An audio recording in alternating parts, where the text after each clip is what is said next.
Poducer. Check. Oh yeah, sounds way better now. Yeah, dude, this is I was crispy. like, what is happening? Clean. Bro, dude, we're in it now. Hell yeah. Thanks for coming through, man. Absolutely, brother. I really Thank you for appreciate having me out it. here. Yeah. I know you got a show at the it's called Beatdown Sound, but tonight it's the Sub Club. Yeah, man. Yeah, it should be pretty sick. I've never played at this venue before, so I'm looking forward to it. It's very cool. I've been there a few times. They got their own dub siren and like That's sick. yeah, it's like a sophisticated dub siren. Like I think they have a couple of them too. Cool. Yeah. All right. Well, I always forget to do this, but I like to do a little intro. So yo, what's up, guys? This is Poducer, the podcast for producers. Today we are joined by Mikrodot. What up? Can you explain to the people, what do you do? Munchie is also here, former guest of the podcast, and is chilling in the room with us. Yeah, so my name is Mikrodot. I'm a music producer / DJ. I also teach lessons, usually over Zoom with Ableton. And yeah, man, I love what I do. I've been doing it for a long time, and I mostly make deep dubstep, but I do go outside of that realm. Sometimes I've made like witch house, ambient music. Ooh, I love some witch house, some Yeah, Crystal dude. Castles, Purity Crystal Ring. Castles, fuck yeah, dude. So good. So good. Their first album, just Crystal Castles. Yeah.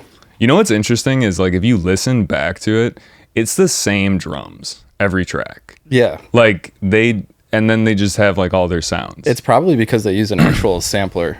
You know what I Really? mean? Like, yeah, because if you're using hardware, there's generally like, and you can like edit them from what I understand, but there's like a set amount of sounds. So they probably have just like some super sick sampler that they use in all their music. And that's why it probably has that signature sound of theirs kind of carries throughout all their music, I think. It's a shame that they split up, honestly.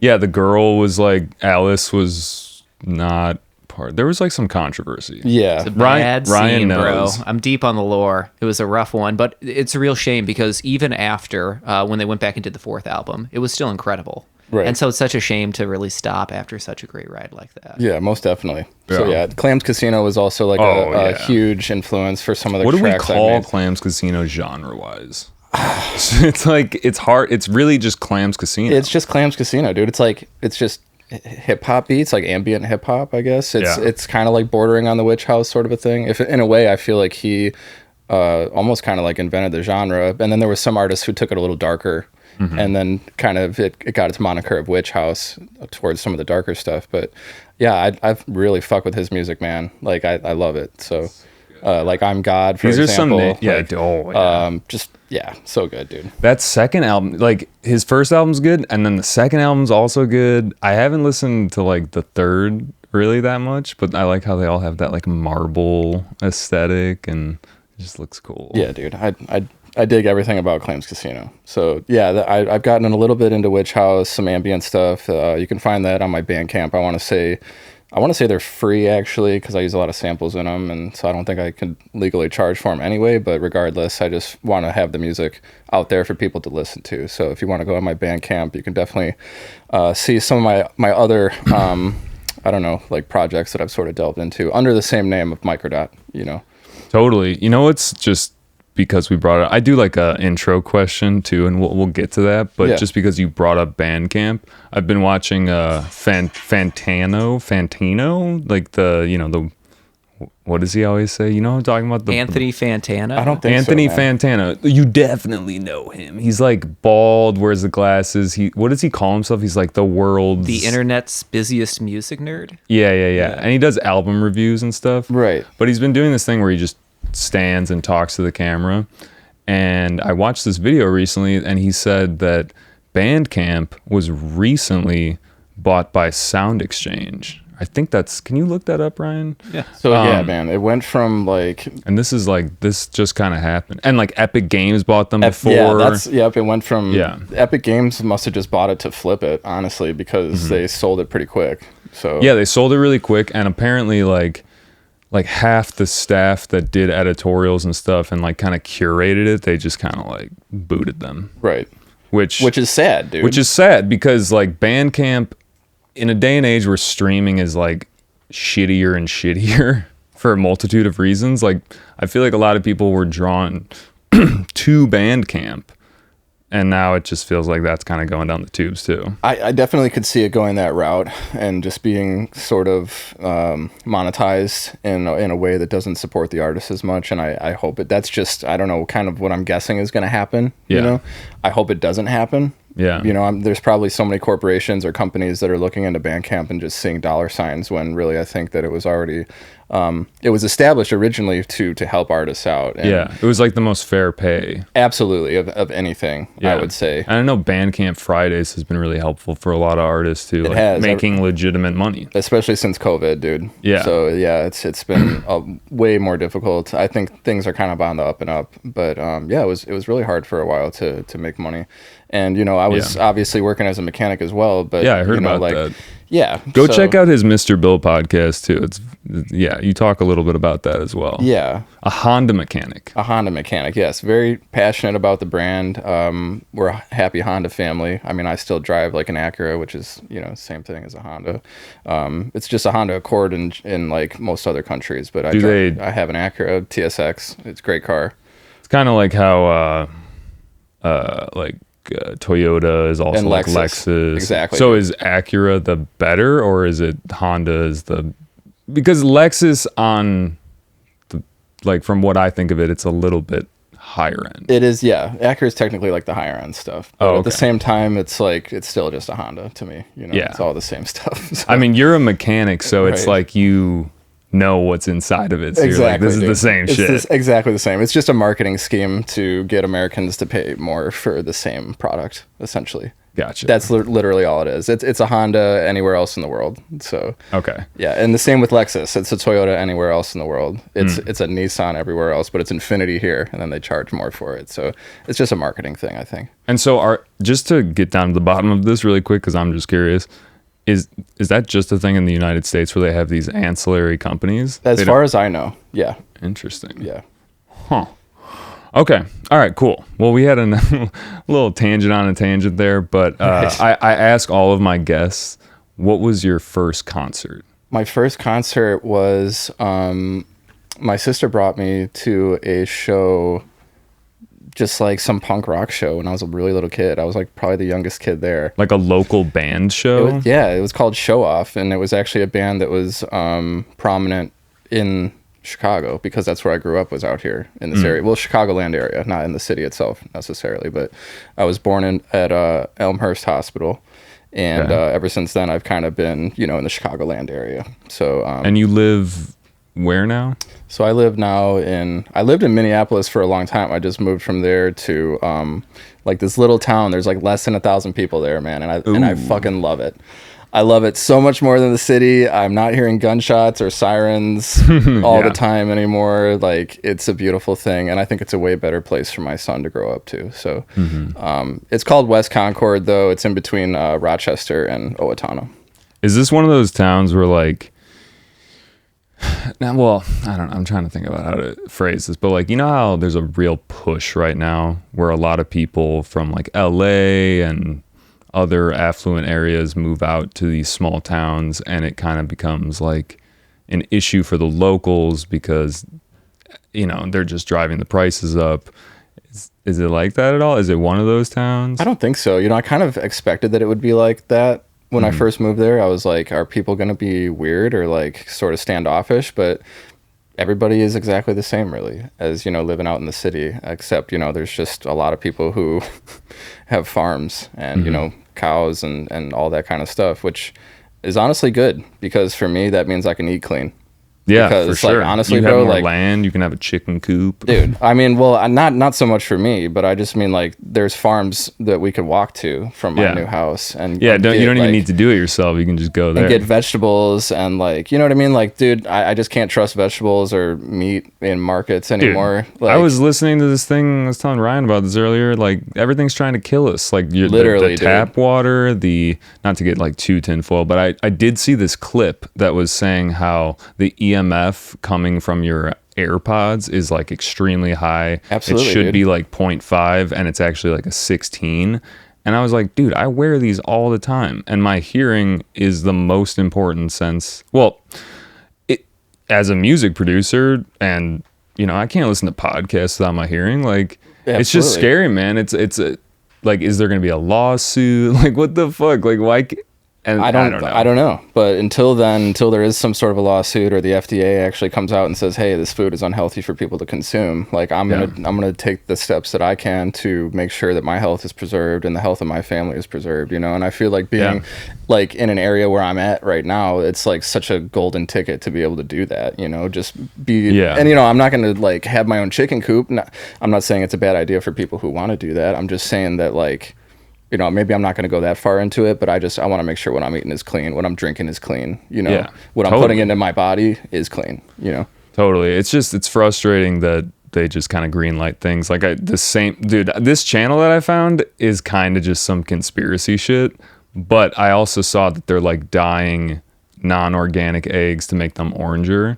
Yeah. And actually that dye is really bad for you. So it's just like, man, I just want to buy some eggs, and there's so many options. It's like you can buy the $6 pack or you can buy like the $2 pack. It's like, I kind of want the $2 pack. Right. You want to save that money, but at the same time, it's like, man, you got to watch out for your health, you know? Yeah. So where's that fine line? How do you know even the organic stuff is even organic? Like you just said. Yeah. It just, it takes time for us to adjust to. Right. You know what I mean? Like something new comes out and people get on it, and then we realize, oh shit, that's actually like causing hair loss or like so whatever. Like it seems like dude, every fucking week. Shrink.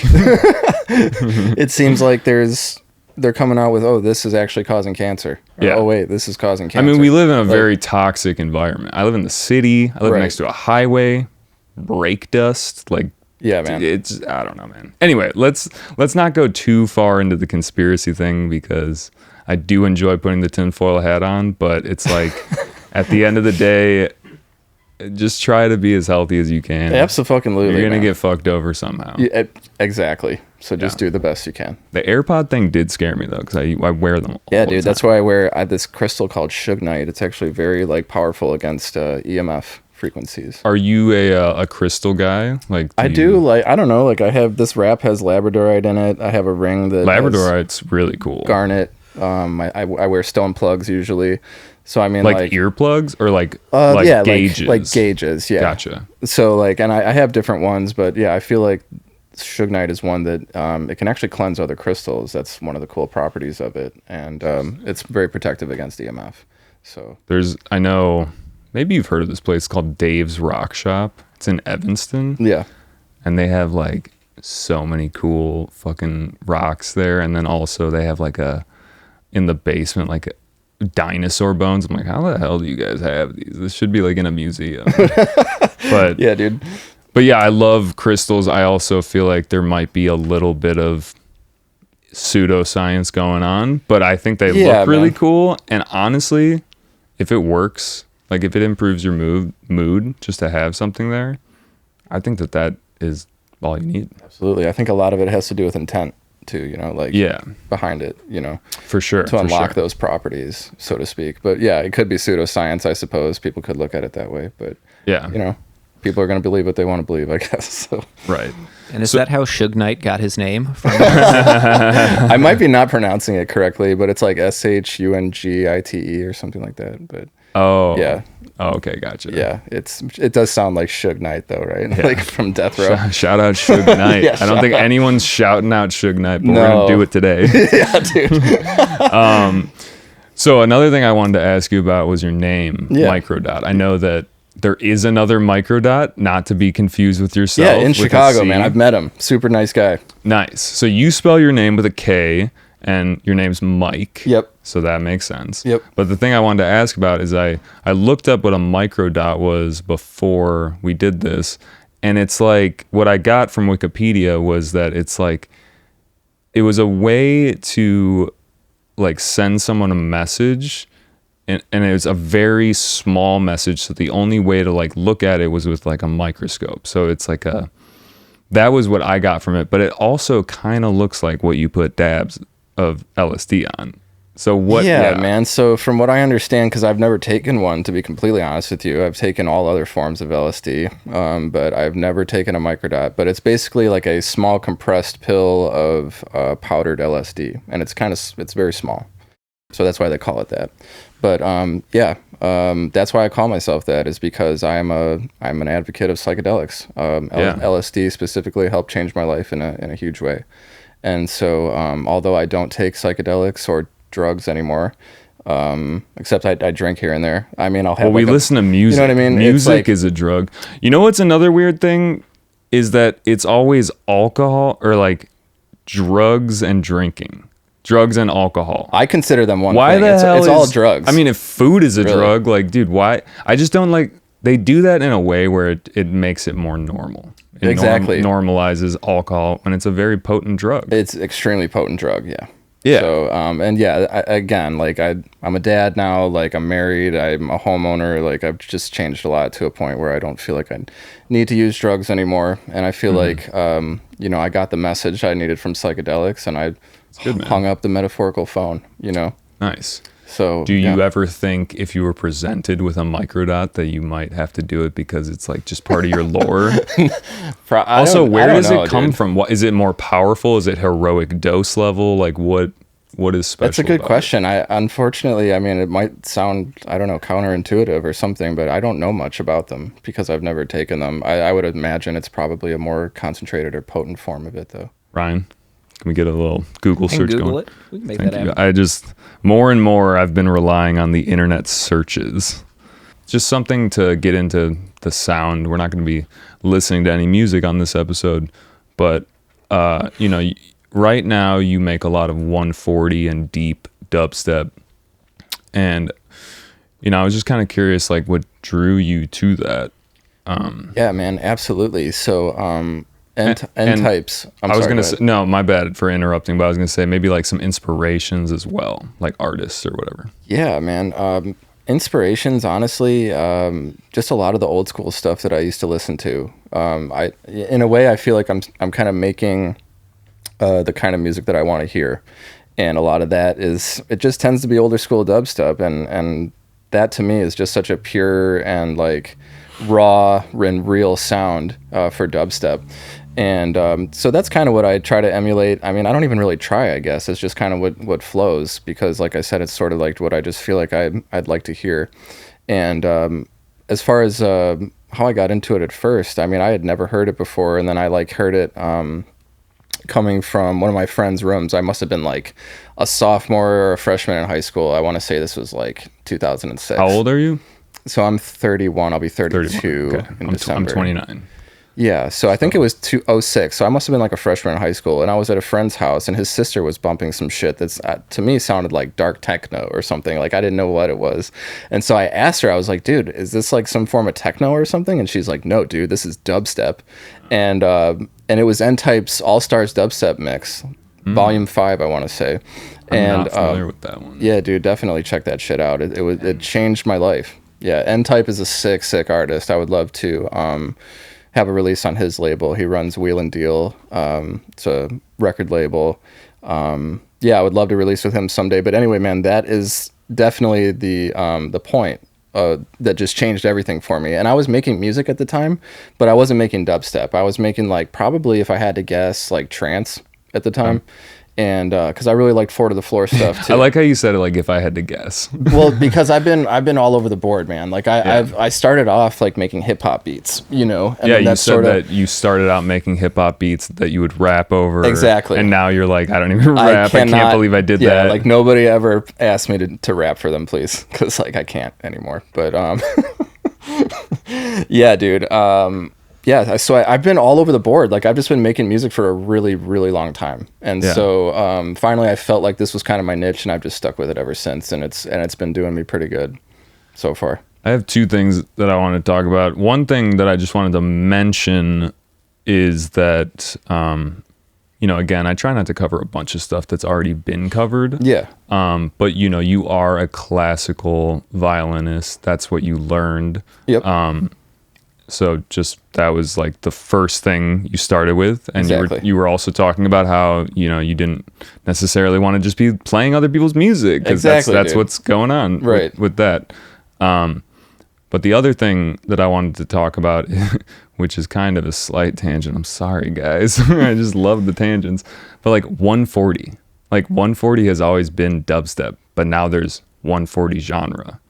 Like, Dude, I don't want to get into this that too much because it's a touchy subject, especially with like this whole deep dub thing on Twitter. Like, and I get it, but like, it's just all dubstep. Ultimately, rhythm is dubstep. It's like I see dubstep as I see rock and roll, and just like there's this like, like metal pinnacle of or it at the yeah. top, and then there's like these branches that come off, and there's like subgenres, and you can call it whatever you want to call it. You know what I mean? Whether it's 140, deep dubstep, like just dubstep, rhythm, like it's just all dubstep ultimately. And so I think people are arguing for no reason. It's like arguing between like saying, okay, well, this is like alternative, and somebody says, no, this is grunge, and like nobody's wrong there. They're both forms of rock and roll. They're both, and I mean, I might even be wrong, but to me, I don't know.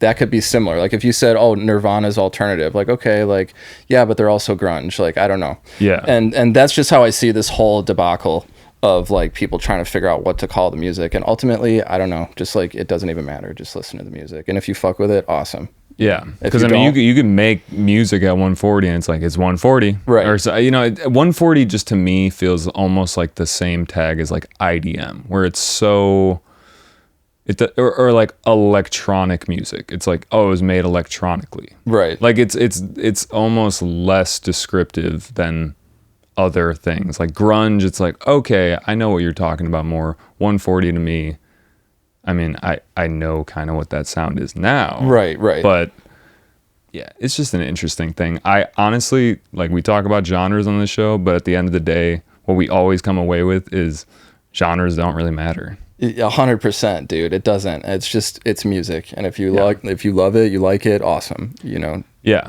That being said, I really do love the deep dubstep, and that's some of my favorite because it just has kind of the element of the dubstep that I listened to when I was growing up too, where it's like that it's more UK sounding. Totally, man. So you feel that as well. Yeah, and it's just got that like real subby thing. It plays into the sound system culture. It sounds great on those systems. Hell yeah, like, man. Yeah. And that's another thing too. Not is that, to tweeze hair, whatever the saying dude. is. Like split hairs, maybe? Split hairs, yeah. Literally, I always say the wrong expression. Tweeze hairs, dude. Yeah. That's okay. Yeah. Sorry. But yeah, dude, I was saying reggae is like a huge influence for me too. So I just feel like that, is like a big part of the roots of dub, where dubstep came from. Obviously, there's other influence as well, like garage or garage. Garage, yeah, you got to it. say it proper. Two-step. I mean, there's a lot that goes into it, really. But yeah, dude, Yeah. I feel like I love incorporating that element or Yeah. that facet of it into my music because I feel like it just brings a whole, just a vibe and a big energy to it, than if I didn't have that. Totally. Kind of going back to like, not like drug talk, but just if you're gonna, I firmly believe that music is a type of, I don't know if I'd call it a drug, but it think you definitely could- alters your state of mind. Yeah, dude, I think you could probably safely call it, mind altering, Yeah, for sure. You want to like make people feel something with your music. So like, is there anything specifically you want people to feel? The first thing that comes to mind is the love of God. Really? That's what I want people to feel. And do we mean God in any sense? Whatever sense you perceive God as. Okay. I personally believe, if we're going to talk about myself, that God is everything. So, Yeah, dude. I don't know. God is It's my hot absolutely take. everything. Each individual is everything. It's all connected. I'm going to sound like a crazy person after saying that. They're going to be like, what the? Jerry's on one tonight. Yeah, dude. It sounds cliche, but yes.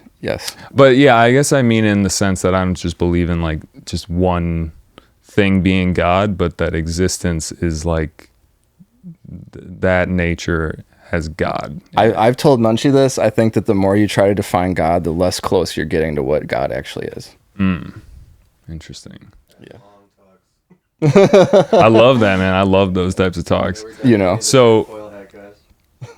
So do you feel like maybe if we're gonna keep going on this, like that if God is everything, at least in my view, and everything's kind of connected, that you really just want people to feel connection. Or just love, to feel that love for oneself is important. That's one of my main goals for, especially playing shows. That's an even bigger, manifestation of mine is in the live show environment, for people to feel that love through the sound of this, through the speakers, Yeah. So, yeah, dude, that's it.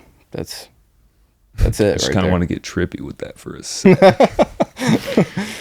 I am curious. So, like, being someone that's classically trained, we often will see people that have that background when they come in here, and people that don't. And so I'm curious, what do you see in your music today that harkens back to kind of your first training in the violin?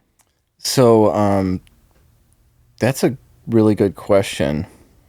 I think that ultimately what kind of shows through is my ability to just kind of be like able to keep things in key. And that's something else that I kind of talked about, you talked about in the Mr. Bill podcast as well.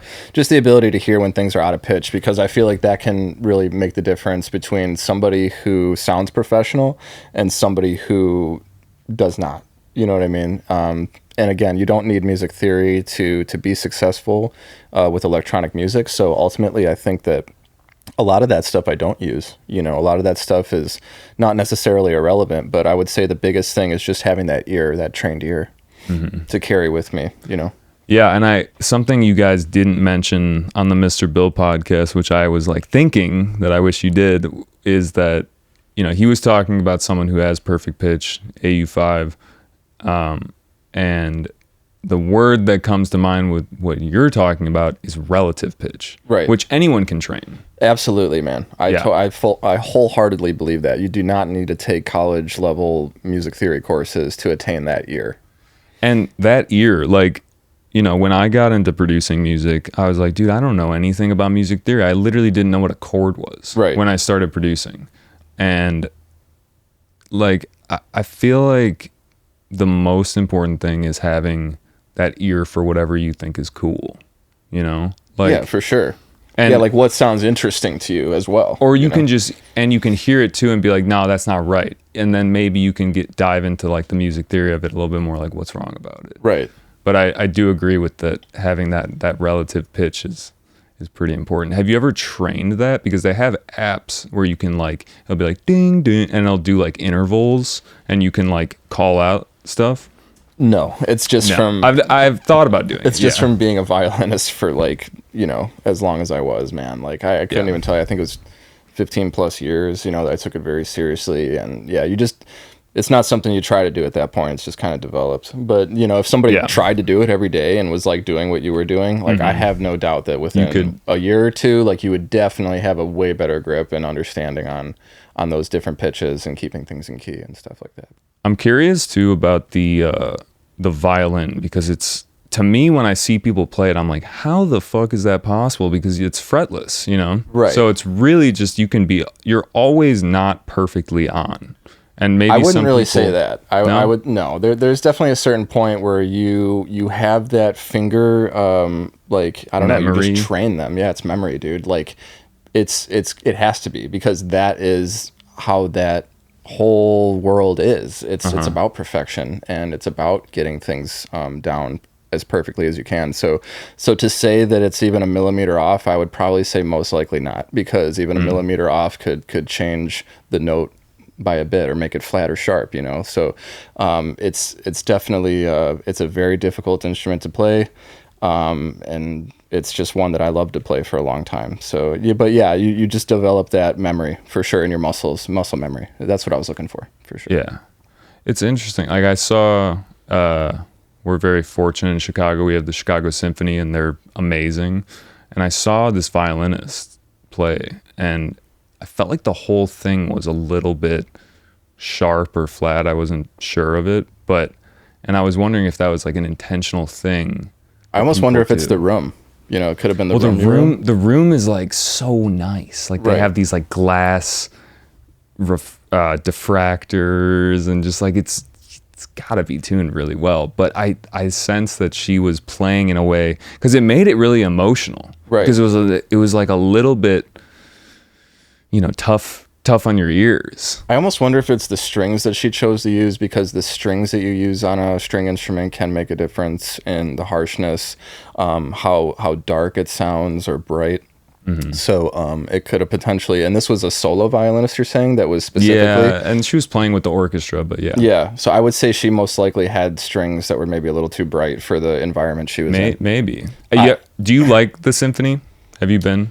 I actually have been. I've seen Itzhak Perlman. I've seen Midori live. I've performed with orchestras quite a bit as well, and chamber orchestras. I miss it sometimes here and there, but I still think that what I'm doing is way more enjoyable. And yeah, so totally. Yes, absolutely though. I love that kind of music, and I probably always will. Are you a left-hand Suzuki method type? Or I don't even really know exactly what that is, but I don't know if I've heard that No? left hand, but Or the Suzuki. Suzuki, yes, absolutely. Yeah, I was going to say the left-hand Suzuki is how I masturbate. It's also a Gorillaz track. That's what Is it seriously? Yeah. That's I what fuck with Gorillaz, dude. I love Gorillaz, but yeah, I know that. I've heard the Suzuki method come up a lot. I don't have any classical training, but Yeah. it's definitely a thing. So, Yes. Ryan, anything? Yeah, confirmed left-hand Suzuki is only a Gorillaz track. Okay, I but say confirmed. That's how I judge. that's how. I just But so, other than that, though, do we know? Can you look up just the Suzuki method? Yeah, we can figure it out. Okay, thank you. All right, well, that's probably as much as I wanted to cover on the violin. Yeah, dude, no worries. Get the chimes. That's my not deterrent, but my alarm system. Okay, for sure. Not actually, I just think they sound cool, but it Yeah. also kind of works like that. Hell yeah, dude. But something that I wanted to talk about was, you're a parent, I am. and your son's name is Zion, It is. and you have a track named Zion. I do. And I just wanted to kind of get into how things have changed since you've become a parent, and just how you kind of move differently because of that. That little boy has definitely taught me a lot about myself that I wouldn't have been able to delve into and explore and heal from if it wasn't for him. Really? Absolutely. It's not ever something that I really dreamed about growing up, being a dad, but there was just a certain point where something clicked, and everything fell into place for the most part. There was definitely some tragic things that led up to it, including him being in the NICU for 3 months. And that was some scary shit. I'm sorry to hear that, man. That sounds so stressful. Thanks, man. And not all the kids made it out of there, and that was really scary to see that. And you're just kind of waiting around. Yeah. Right. I mean, he had, tubes in his nose, couldn't breathe on his own at first. He was tiny, dude. I mean, he probably was like this. Was he premature? He was, 3 months premature. Oh. That's why he had to stay in the neonatal ICU, I believe it's called, the NICU, for 3 months. I love him so much, dude. I never would have thought that I could love another human being that much, besides maybe my wife, Jordan, who fucking is holding it down for me, by the way. Shout out to Jordan for always fucking holding it down for me. But yeah, dude, it's been a massive change over the past couple of years that he's been a part of our family. And I just couldn't be more happy, dude, just with being a dad. It's really fucking hard sometimes, but it is definitely worth it. Just dealing with situations, learning what to do in certain situations when your kid does something, and then working with your partner to make sure that that's acceptable. Yeah. You know what I mean? Making sure that the way that you're trying to raise your son is the same way that she's trying to raise her son, you know? Because they're like little sponges. They are, pick dude. up on everything. And yeah, they really do. So there's just so much, there's so much that I've learned about myself. There's so much I've learned about him. There's so much I've learned about my wife. It's just it's a whole other level. And I don't think it's something that everybody needs to do at all to have a fulfilling life. But I just think that's what I chose, and it's helped me out a lot.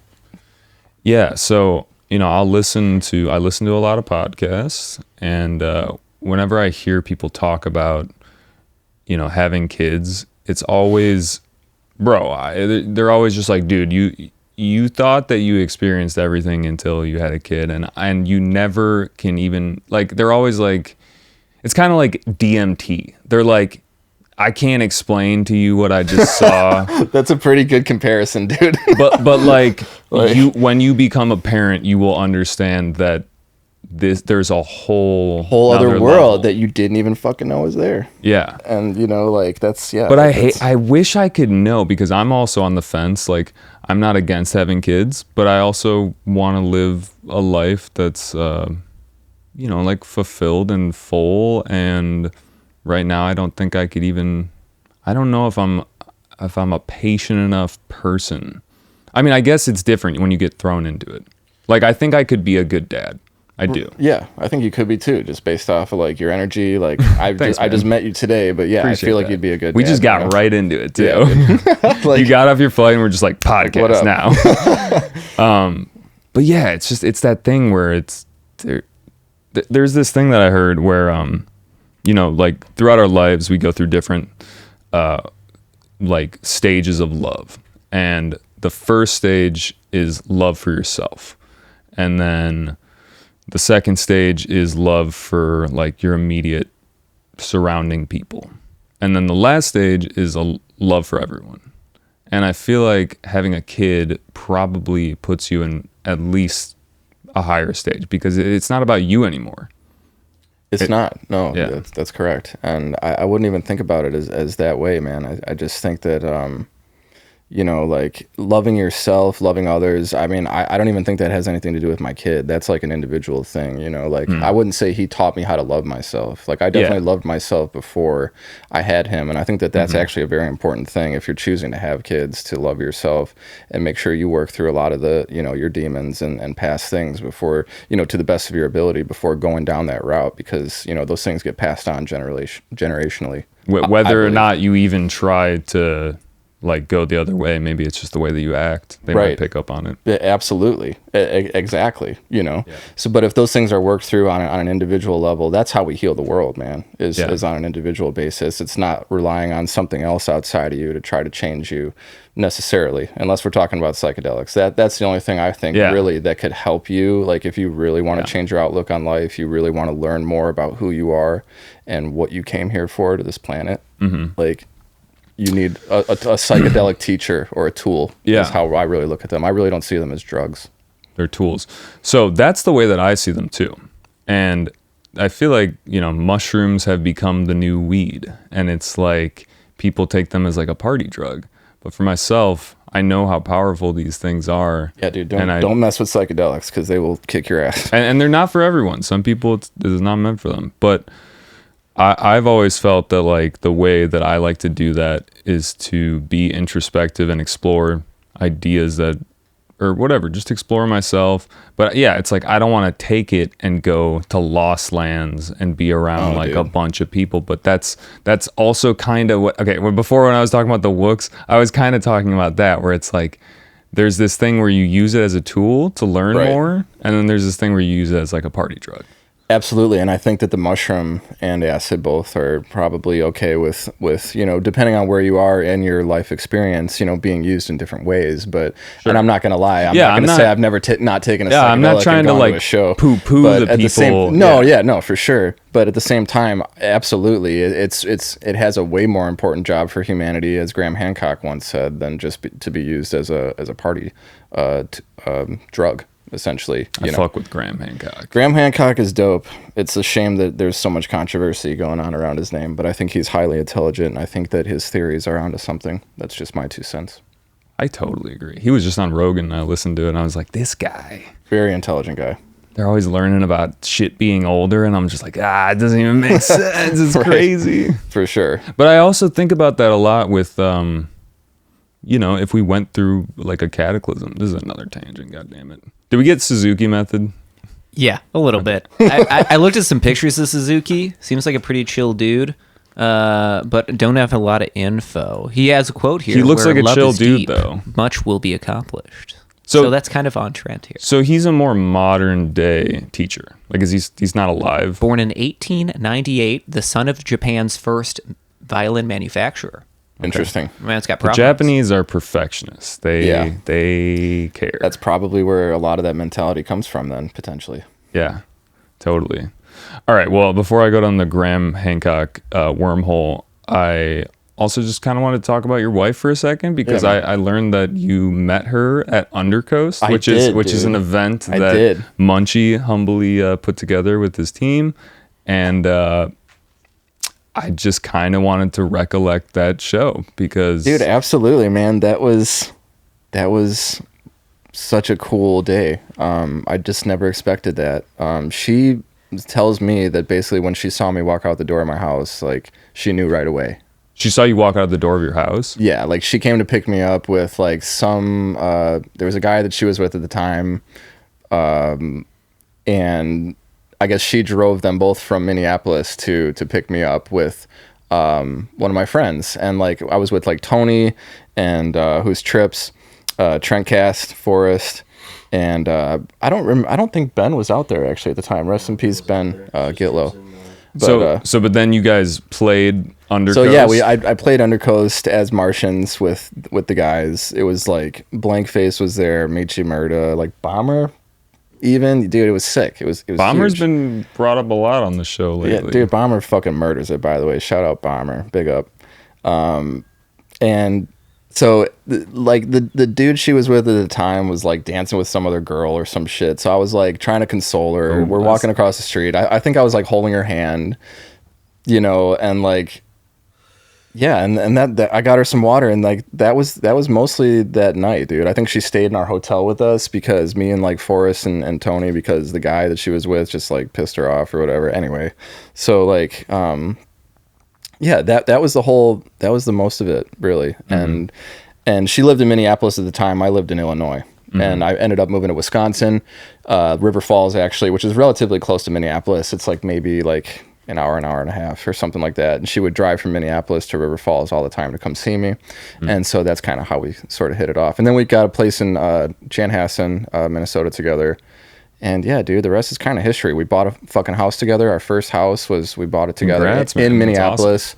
We sold that. We lived there for almost 5 years. And now this is our second house that we live in together. And we have a little boy. So yeah, that's kind of the sum of it, I guess. It was literally like water. That was like, you don't really need to give for guys. This is going to turn into one of those podcasts where it's like dudes just being like, you can't actually treat women with respect or some shit like that.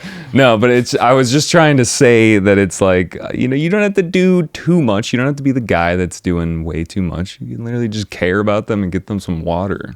Yeah, dude, literally. I mean, like, I was just being a good person. This isn't like an Andrew Tate podcast. And this is what my I was wife trying to now. say. You know what I mean? Like, Yeah. How long have you guys been together? I think we've been together for like 7 years. We've been married for, it'll be, gosh, we got married in 2020. So, gosh, it's going to be 4 years coming up this February. We've been married. Nice. Congrats, man. Thanks, man. That's awesome. We got married on 2/22, February the 22nd. That's our number. 222. Okay. Hell yeah. I also know that you know, Munchie is involved. I don't know if this is something we can talk about. I can edit out if so, but he's involved with your merch, and the number is 333. On the jersey, yeah, we're coming out. Can we talk about that? Okay, yeah. So there's a jersey coming out, super sick merch. Salty's gonna have a really sick one too. On the jersey, it says 333 on the back of it. And those are angel numbers? They are, yes. Yeah. So anytime you see repeating numbers like that, generally 3 or 4 numbers in a row, that's considered an angel number. They have, you know, different sorts of definitions depending on who views them, who perceives them. Yeah. Is my thought. Munchie has like a pretty cool way of perceiving them or kind of deciphering them, I guess, which is basically just looking it up on Google. And it seems like almost every time you look it up, like it's a different thing. And which is really cool. I mean, you'd almost think, because like when I Google something, it's like the same shit most of the time. And it seems like almost every time I Google like the same angel number, something different can pop up. So I find that really interesting way to do it. But again, I really do think that it's kind of up to the viewer as to what the meaning of what that you is. take away from that. You know what I mean? Like you can Google things all day, and I think that can kind of point you in the right direction for sure. But really, it's kind of like, again, just sort of what you believe it to be. Yeah, I'm curious if you guys have ever gotten into like numerology. and like the reason I say this is because a friend of mine recently kind of got me, or not put me on. I'm very skeptical. I'm a skeptic. Like, when someone tells me my horoscope is something, and that's why I'm doing what I'm doing, I'm a little bit like, is that what it is? Right. But but the numerology is kind of interesting because it's kind of like a horoscope where you,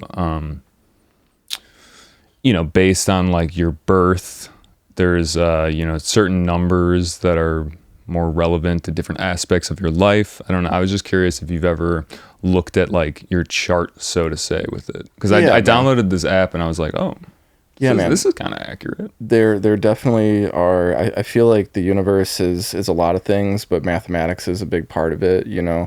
And I feel like numbers and numerology definitely play a key role in a lot of that. I'm not going to pretend that I understand it because I don't, but I definitely think that they do play a major role in many aspects of this universe. But yeah, it seems a little bit more concrete than your astrology sign to me.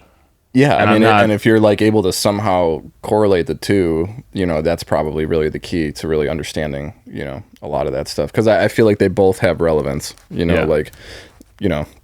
astrology, from what I understand, it's not that we were born when certain planets and stars were aligned. It's that those stars and planets were aligned in a certain way for us to be born. Oh. Which I find very interesting. That is interesting. Something I heard once before. Because we're made of stardust, too. We are more powerful than we could ever perceive to be. Let's just say that.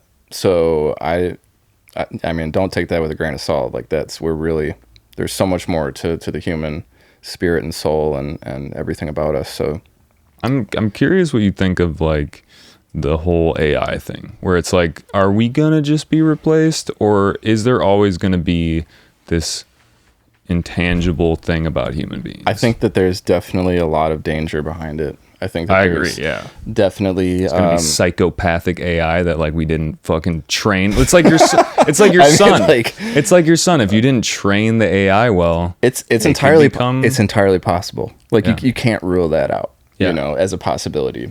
People reference Terminator all the time. I mean, who knows, dude? Like, all I know is that from what I've read, there are definitely some aspects to it that are concerning. So I just hope that going forward, people are able to just utilize it as the tool that it is, and not push it to a point where it gets out of hand. Yeah. I totally agree. It's really helpful. It is. It's the shit. It's actually pretty fucking cool. I love it. I use it for tons of stuff when, like hashtags, doing time code. Dude, AI gets brought up so much. Sometimes I get sick of talking about it, but it is this thing where it's like the new fire. It's like the new wheel. It's if we're not utilizing it going forward, people will get left behind. Yeah, that's what I always hear. But it is kind of freaky. Like even like Google has like my Google now has where when you type something in, it'll give you like a description based on like, it's like an AI description. Like here's what you typed in. Here's what we think you want. Right. And the scary part to me is the who controls the AI and who controls what we're seeing. And that it just adds another layer of, am I going to research or am I going to just have the AI spit out a summary of something that it thinks that this is what's going on? Right. That's a good point. And another thing that I find odd is that the AI will, with art, for example, when you use the same prompts on different days, it can come up with different art. So it's just like, where is it pulling this from? Is it really just like this hive mind, so to speak, or is it just guessing? Like I do want to know what's really behind it, and I've heard of censorship behind it as well. Especially with Chat GPT, apparently there's like an uncensored like the political one now. Stuff. Yeah, dude, like it just runs pretty fucking deep. And again, like if I just want to use it as a tool and not let all that additional information like kind of like consume me. Yeah, in a way, you know what I mean? And I feel like us being privy to how technology changes so fast, we can probably be like, this might not be accurate, and that's okay. Right. But for older people, it's like, you're going to get duped. Like think about like how many scams there are and how much easier it is to make scams. Right, dude. Yeah. And even yeah, I don't know. I heard just the other day that like scammers are just trying to get people to say yes on the phone. Yeah, As soon no. as you say Whenever yes, I get a call, you're fucked. I don't say anything. Yeah, because of so that. people listening, like if you get a phone call, like don't ever say yes if you don't know who it is, you know. Yeah, another just crazy thing, dude. Now Spotify, I don't even know if this is AI or what, but like, you know, I have almost 100 hours of podcasts of my voice. Right. And Dude, that's fucking my crazy. voice is trained Right. completely. Like I trained a model on Skrillex from a Katie Couric interview that was like 5 minutes of him talking. I had Skrillex's voice. No way. Yeah. So they got my voice. That's insane, dude. They got my, you know what I think about? This is a crazy thought, but like if AI becomes like just like a thing that you interact with, like Jarvis or whatever. Combined with like deepfakes, and then they have your voice, and then like, but like AI will have everyone's voices, so it can kind of modulate its voice depending on how it wants to approach you. That'd be because crazy. it has everyone's voices. That's crazy. yeah, dude. What worries me about like the deepfakes and being able to utilize people's voices like that is just like, oh, if you get out of line a little bit, like Big Brother's gonna just like, Yeah, like, yeah. I mean, don't we're know. fucked. And and again, like we don't have to get too much into like conspiracy related theories, but like I'm just gonna be honest. Like government is not what it needs to be right now, right? Like I don't think anybody can disagree with that. Yeah. So you know, it's not on the best track. Let's just say that. All right, I'm gonna reel it back, because yeah, the AI talk's always fun, and it's always changing every day. So it's like that's why it just keeps coming up. For sure. But you mentioned Martian Crew. Now we're going back to way Undercoast. back to that. Yeah, sorry, we went. That's all right, dude. No, this is what the show's all about. You know, it's just like Just chilling, dude. fun combo. But Martian Crew, I just want to know a little bit more about that and like what that is. So Martians Crew is another sentimental thing for me now because gosh, I mean, before I even get to that, I guess I'll cover it from the beginning. So there was me and this other dude. His name was Crestside, sick producer, and we were in this crew, mostly like a rhythm crew called Shamans. And Shamans was like going a weird direction, so we decided to do our own thing, me and Crestside. So we like brought some other artists on board. One of those artists that I picked out personally was Trent Cast, and I'm proud of this because those guys are sick fucking producers, and they're still doing really good shit for themselves today. It was Trent Cast, and it was Trips. I brought those guys on board. They both happen to live in Wisconsin, and which was super sick. And then there was like some other guys. There was like Digitali who did like more like D&B stuff. I think he was like somewhere in Europe, really sick. And so we had like this crew that we basically we called Martians. And I think Tony actually came up with that name.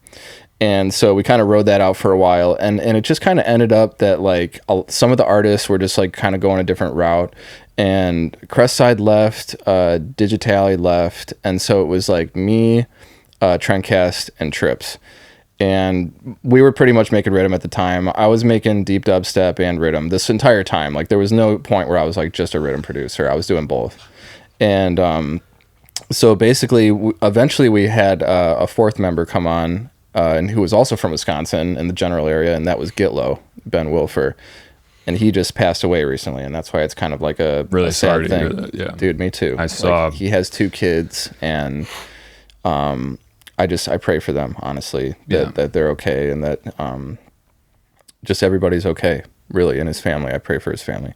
And yeah, man, basically we played shows as Martians sometimes. It'd be like all 3 of us, sometimes 4 of us going back to back. And that was like some of the most fun I ever had in music, I would say. Like being with those guys, being with other producers who are super sick and close to you, and just like helping push you to like your next level, and like kind of feeding off of each other and sort of just learning what each other's doing. Those guys taught me a lot about music. And I would not be making the kind of tunes that I'm making today without a lot of their influence and just things that we taught each other. So big up those guys, big up Trips, Tony Burton, Forrest Wagner, Trendcast. I mean, him and I had some differences, but it's all love, you know, at this point. And so I love and miss those times for sure. Do you, there's like that power in numbers thing where you get a little collective going. And I think, yeah, absolutely. do you ever think about like having a different source for that, where you have like a different collective, or because I know you now have a team too behind you, in terms of doing your own solo stuff. For And sure. like having a team is great. It and is. having a squad of other producers is also great. It's two different things for sure. As much as I love and appreciate Munchie and everything that he But does. fuck Munchie. No, like yeah, I was about It's just Munchie. no, I would never say that. Munchie. I'm sorry. But Munchie's no, like dude. I'm fucking on one lately. And big up Munchie, by the way, for saving this project. Like I really feel like at one point, like I was gonna give up, and if not for him, I may have. So much love to him for No, yeah. picking All me up off my seriousness, feet we and love you. getting me where I need to be. So yes, so much love for you, dude. I'm sorry, what were we? The like having like a producer gang. Yeah, dude, having like if you want to call it Gang. that, like Yeah. part of me is like, man, it just seems kind of immature. It's like a lot of the younger rhythm guys do it to get noticed, and that's basically what we did. But part of me is like, yeah. man, like it's such a nice family sort of feeling, and it's so nice to like learn from each other. I don't know how to replicate that in my where I'm at now. I have no idea. Everybody's like out for themselves for the most part when it comes to certain things like that. People want to collab, and I just feel like most people don't want to like create like a collective, and that's fine. Like I get that. Like I ultimately I want what's best for me too, and I'm not calling anybody selfish for wanting what's best for them at all. But I do just feel like the people, as you continue up the tier, so to speak, they really are just more concerned about what's going on with their project, and not so much like how can I get into a group with other producers and learn more and stuff like that. It's more of an individual experience, and not to say that people aren't helping each other out or doing collabs or teaching each other things. Like I still teach people. I teach producers that are up and coming, and that's a whole different thing, like having that connection. But I just feel like the collective thing is it's just different these days. It's different. I was gonna say It's just because like different. back in the day, it'd be like, yo, you just have like a SoundCloud collective or something like that. Totally. Like, were you on SoundCloud? Yeah, that's what we had basically. Okay, yeah. So yeah, and now SoundCloud again. It's just like we've talked about in the show. It's just not the same. Right. And Things have Yeah. changed, man. Things have changed a lot, The yeah. music industry changes very quickly. it does feel like everyone is kind of in their own little silo. For sure. And you can collaborate, like cross-pollinate, Yes, of course. but it does, I feel like, lend itself to being a little bit more transactional. The group related stuff. The like nowadays where everyone's kind of in their own silo, where it's like, yeah, like I've built up this whole thing, so like what can you do for me? And obviously every Right. individual curates that personality and vibe that they put out to the world themselves. So Right. it's not the case with everyone. Absolutely true. And I'm not saying everybody is like that. I just feel like the energy overall, like from what I've seen, the change in the industry, how deep dubstep has sort of commercialized in a way, and it's sometimes not always about the music, and people got to make money too, and I get that, but at the end of the day, I hope that we can get back to that sort of roots of like really just being about the music, the community. Yeah. Then like let me make sure I can, go on tour and like the politics are right. And like, you know what I mean? Like, and I'm not saying I don't want to go on tour. Like, so I don't want people to mistake what I'm saying here, but I just feel like there's a lot of politics involved, and that's sure. unfortunate, when it comes to music, which is just so, it should be so unpolitical, you know?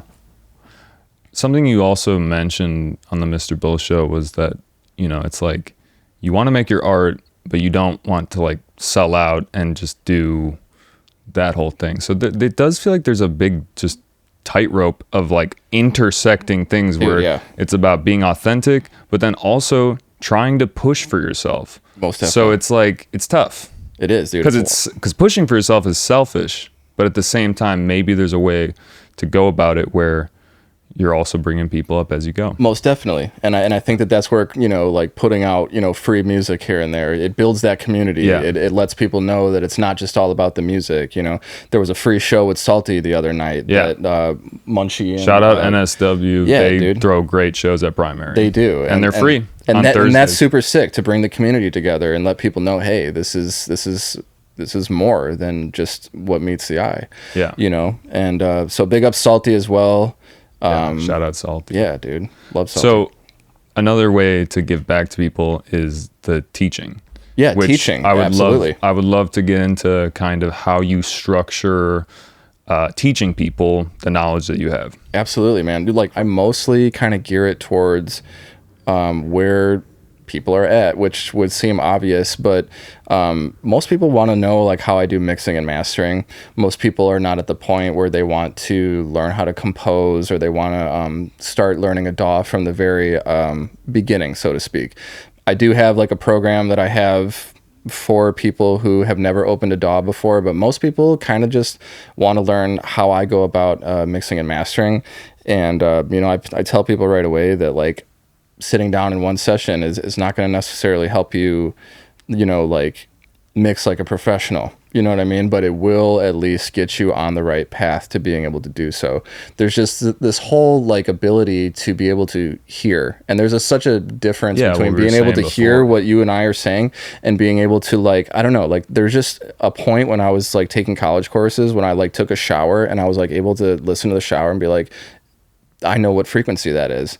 That's like such a big difference. And that's like a key to being able to really mix something properly and like in a tune, not like DJing. But yeah, dude, so there's like an imprinting almost. There is. Like the more like, you listen. There is. And like I can like steer people in the right direction to be able to help them do that and tell them what plugins I use for mastering, how to use them, like what's a good amount of threshold on your compressor or like whatever. But like ultimately it's training the ears, and it's and that's what I try to integrate into my program essentially is to help people learn the difference between 200 hertz and 250 hertz, which can be imperceivable to your normal person, but is so key to being able to tell that difference. So I try to help people learn how to hear, which is like kind of, I feel like it's a really cool concept for the most part. But as far as like people, my teaching process for somebody who is just starting out, I mean, it's just starting from the bare bones, and just like explaining everything to the best of my ability. And I feel like I have a decent way of teaching. I used to teach kids violin. That was my first job. So having that ability to teach kids has definitely bled over into my ability to teach, Ableton to adults, because it's a lot easier to teach an adult than it is a kid. So just really quick, where can people, like, where do you host these services? So it's all on my website as far as pricing goes. If anybody has any questions, they can feel free to shoot me a message via the website. It's just Mikrodot with a K.com. And there's just different tabs for if you want mixing or mastering services or like education related stuff or merch, like it's all on there. Mentorship in a way, like there's like essentially an apprenticeship that I offer that's like 8 classes, and that'll definitely get somebody going in the right direction if they'd never opened up a DAW before. For sure.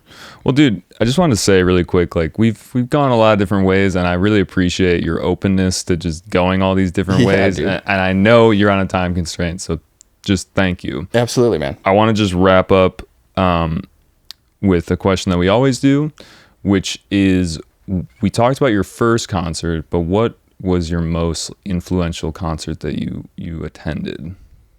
That is a really good question. I would say probably Pretty Lights. The first time I saw Pretty Lights was an extremely influential and super dope show, and I still remember it to this day. Where was that? Unfortunately, I don't remember the venue, but I can recall like the show itself. What do you know? What city? I want to say it was in Chicago. It was out here.